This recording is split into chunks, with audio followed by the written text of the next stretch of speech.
Le ton monte entre les États-Unis et la Chine à propos de Taïwan, l'île revendiquée, vous le savez, par Pékin. Ce sont des propos tenus par Joe Biden qui ont courroucé Pékin. Le président des États-Unis s'est dit prêt à défendre militairement Taïwan en cas d'attaque de la Chine.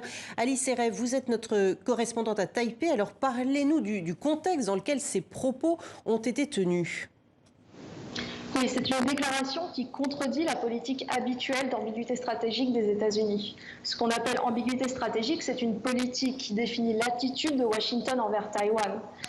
Les États-Unis s'engagent depuis longtemps à construire et à renforcer les défenses de Taïwan, tout en ne prononçant pas de manière explicite quant à une intervention militaire au cas où Pékin attaquerait Taïwan.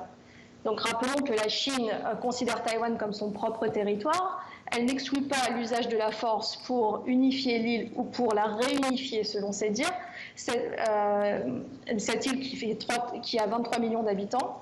Il y a la réponse de Joe Biden lors d'une interview diffusée sur la chaîne CNN a provoqué de vives réactions médiatiques. La Maison-Blanche a alors indiqué qu'il n'y avait pas de changement dans la politique d'une seule Chine des États-Unis envers Taïwan.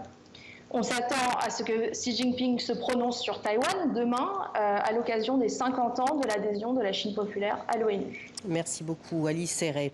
Il y a encore des